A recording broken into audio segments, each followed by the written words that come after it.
بہرحال قرآن پاک اللہ رب العزت کی وہ کتاب جس میں شک کی گنجائش نہیں، جس کی شروعات ہی ہوتی ہے الف لام میم ذالک الکتاب لا ریب فیہ، یہ وہ عظمت والی کتاب جس میں شک کی گنجائش نہیں۔ دیکھیں اب یہاں پر ایمان والوں کے لیے تو بات صحیح ہے کہ وہ پہلے سے ایمان لایا ہوا ہے بندہ، اور وہ قرآن پاک میں رائے کے دانے کے برابر بھی شک نہیں کرتا، اللہ کی کتاب ہے۔ اب آپ چونکہ سوال آپ کا یہ ہے کہ اللہ کی ہی کتاب ہے کیسے مانا جائے، تو پھر اس کے لیے قرآن کے چیلنجز جو قرآن نے خود اپنے اندر رکھے ہیں، وہ ایسا نہیں ہے کہ اس زمانے کے لیے تھے، آج تک چل رہے ہیں۔ جیسے قرآن پاک میں رب تبارک و تعالیٰ نے فرمایا قُلْ لَئِنِ اجْتَمَعَتِ الْإِنسُ وَالْجِنُّ عَلَىٰ أَن يَأْتُوا بِمِثْلِ هَٰذَا الْقُرْآنِ لَا يَأْتُونَ بِمِثْلِهِ وَلَوْ كَانَ بَعْضُهُمْ لِبَعْضٍ ظَهِيرًا۔ محبوب آپ فرما دیں کہ اگر سارے انسان جمع ہو جائیں اور سارے جنات جمع ہو جائیں اور ایک دوسرے کی مدد کریں، اس طرح کا قرآن لانا چاہیں تو لا نہیں سکیں گے۔ واہ واہ واہ واہ واہ، یہ 15ویں پارے کی آیت ہے۔ تو رب تبارک و تعالیٰ نے جب یہ فرمایا، قرآن کی یہ آیت موجود ہے، تو یہ چیلنج ہے قرآن کا کہ اگر واقعی تم یہ کہتے ہو کہ اس طرح کی کتاب تو انسانوں کی بنائی ہوئی ہو سکتی ہے، تو لاؤ پھر اس طرح کی کتاب۔ یہ تو کلام ربانی کی بات ہوئی، لا نہیں سکو گے۔ اور رب تبارک و تعالیٰ نے اس کے بعد پھر تخفیف فرمائی، ارشاد فرمایا فَأْتُوا بِعَشْرِ سُوَرٍ مِثْلِهِ، اس کے مثل جو ہے 10 صورتیں تو لے آؤ۔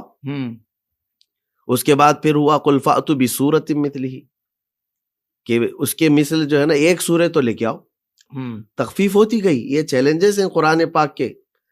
اور پھر اللہ تعالیٰ نے یہ بھی فرمایا وَإِن كُنتُمْ فِي رَيْبٍ مِّمَّا نَزَّلْنَا عَلَىٰ عَبْدِنَا فَأْتُوا بِسُورَةٍ مِّن مِّثْلِهِ، ایک سورہ اس کے مطابق لے آؤ اگر تم شک کرتے ہو ہمارے بندے پر اتاری ہوئی، بندے خاص یعنی رسول پاک صلی اللہ علیہ وسلم پر اتاری ہوئی اس کتاب میں تمہیں شک ہے، تو لاؤ اس طرح کی ایک سورہ۔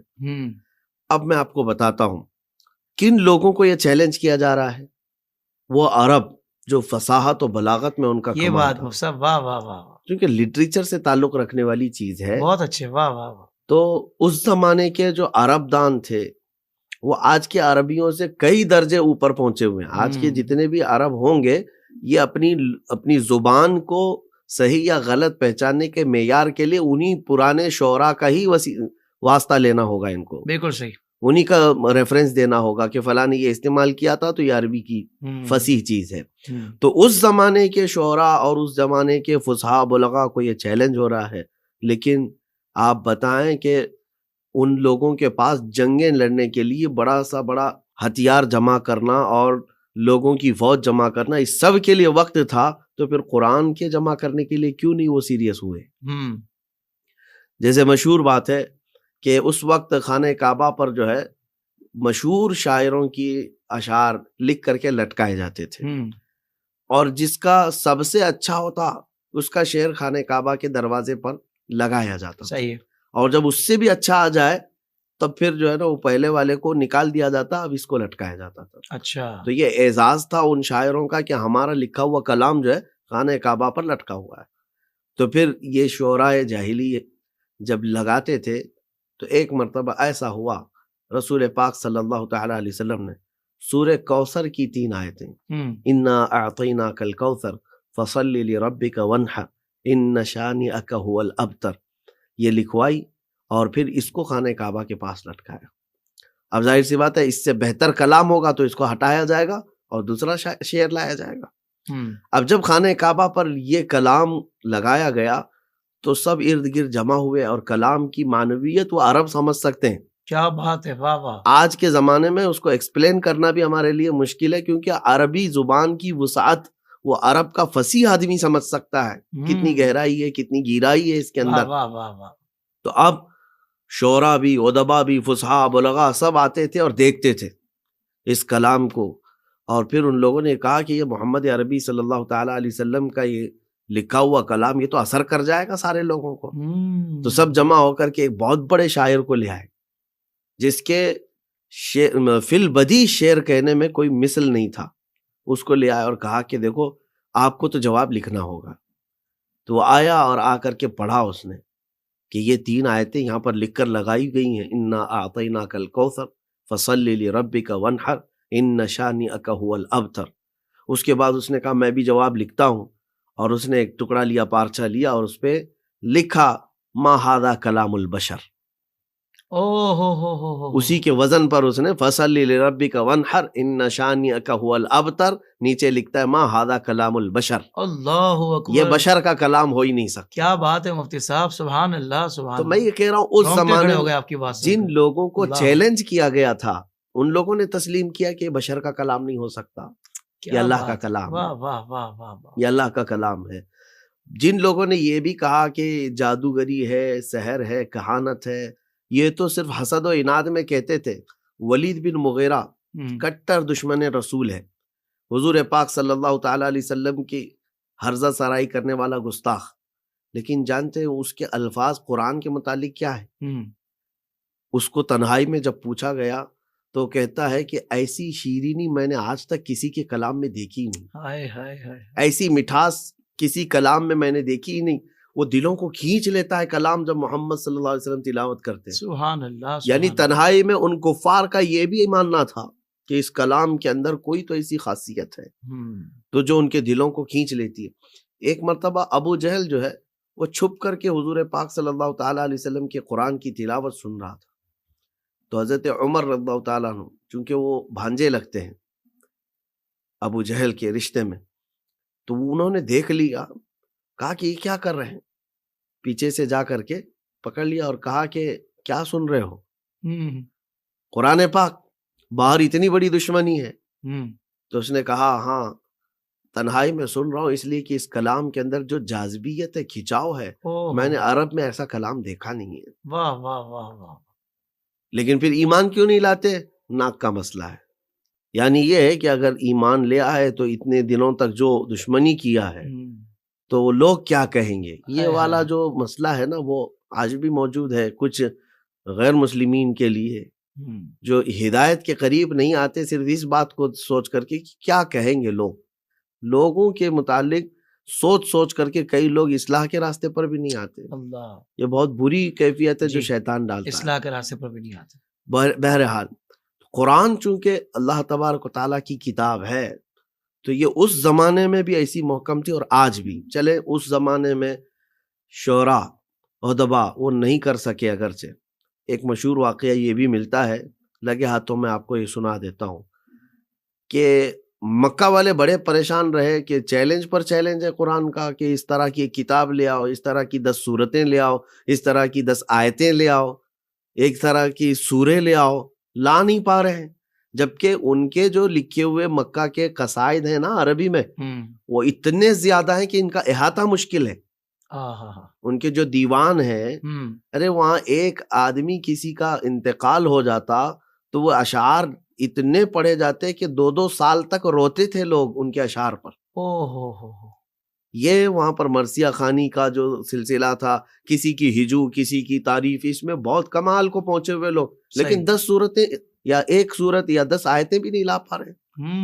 تو پھر ان سب لوگوں نے میٹنگ کی کہ جو فصیح و بلیغ شعراء ہیں ان کو کرائے پر حاصل کر لیا جائے۔ تو مکہ کے بڑے بڑے رئیس حضرات نے کچھ شعراء کا انتخاب کیا جو باہر کے تھے، مکہ میں رہتے نہیں تھے، ان کو بھاری بھرکم انعامات اور ان کو قیمت دینے کی بات کی، کہا اس قرآن کا جواب لے کے آؤ۔ تو وہ سب کہے کہ یہ تو آسان سی بات ہے، کر کے لائیں گے، لیکن سرسری طور پر آسان سی بات ان کو لگی ہوگی پیسہ دیکھ کر کے۔ اب وہ گئے اور اس کے بعد سال بھر ماتھا پیٹتے رہے لیکن بنا نہیں سکے۔ آئے دوسرے سال حج کے موسم میں یہ سب آتے تھے، مکہ کے بڑے بڑے یہ رئیس سب انتظار میں تھے کہ کچھ جواب لائے ہوں گے، پوچھا کچھ لائے؟ ان سبوں نے کہا کہ نہیں، وقت بیت گیا، کچھ لا نہ سکے، کچھ پیسہ اور دو ہمیں، اگلے سال لے کے آ جائیں گے، جواب لے آئیں گے۔ تو اور پیسہ لے کر کے گئے، پورا سال گزر گیا، پھر بھی جواب نہیں بنا پائے، لیکن کچھ ایسے الفاظ ڈھونڈ کر کے لائے جن کو عرب کے درمیان انہوں نے یہ سمجھا کہ یہ فصیح جملے نہیں ہیں، فصاحت سے گرے ہوئے ہیں، لٹریچر کی لغت نہیں ہے، یہ اصطلاحات نہیں ہیں۔ 4 جملے وہ ڈھونڈ کر کے لائے قرآن پاک سے، 4 کلمے، جملے بھی نہیں۔ تو انہوں نے کہا کہ یہی بہت ہے، اب اتنا ہی بتا دیا جائے کہ قرآن فصیح نہیں ہے تو عرب اس کو قبول بھی نہیں کریں گے، جو فصاحت سے گرا ہوا کلام ہے وہ اس کو ایکسیپٹ نہیں کیا جائے گا۔ کیونکہ دعویٰ تو یہ ہے کہ قرآن کے برابر کی فصاحت کسی کے پاس نہیں ہوگی. واہ واہ. تو اب یہ شعراء اگلے سال آئے، یہ سارے مالدار ان کے انتظار میں تھے. پوچھا کچھ لائے؟ تو انہوں نے کہا جواب تو نہیں لا سکے، لیکن 4 غلطیاں لے کے آئے ہیں جو فصاحت سے گری ہوئی ہیں. یہ لٹریچر سے تعلق نہیں رکھتے یہ کلمے، اور یہ قرآن میں آئے ہوئے ہیں. تو اب توجہ چاہتا ہوں میں. پوچھا ان لوگوں نے چلو ٹھیک ہے اتنا تو کر کے لائے ہو، وہ بتاؤ تو صحیح کیا ہے. تو ان شعراء نے کہا ایک لفظ ہے حضوا. یہ الفاظ بھی یاد رکھنا چاہیے ناظرین کو، کیونکہ یہ واقعہ بھی جو ہے نا بڑا انٹرسٹنگ ہے. حضوا یہ مذاق کو کہتے ہیں عربی میں، لیکن حضوا کا استعمال عرب لوگ نہیں کرتے، استہزاء کہتے ہیں. صحیح. استہزاء ہوتا ہے. حضوا کیا چیز ہے؟ تو انہوں نے کہا یہ تو ایک نیا لفظ دکھتا ہے، عرب اس کا استعمال نہیں کرتے، عربوں میں استعمال نہیں ہے، تو یہ فصاحت سے گری ہوئی چیز ہے. اس کے بعد پھر جو ہے دوسرا لفظ انہوں نے کہا کہ اس میں آیا ہے کبار. کبار جو ہے نا یہ بڑی عمر والے کو کہتے ہیں، اور اصل میں استعمال ہے کبیر. عربی کی لغت میں، عربی کی زبان میں کبیر استعمال ہے. یہ قرآن میں جو ہے نا کبار آیا ہے. تو یہ وَمَكَرُوا مَكْرًا كُبَّارًا قرآن پاک میں یہ بھی ہے. تو انہوں نے کہا یہ فصاحت سے گرا ہوا ہے.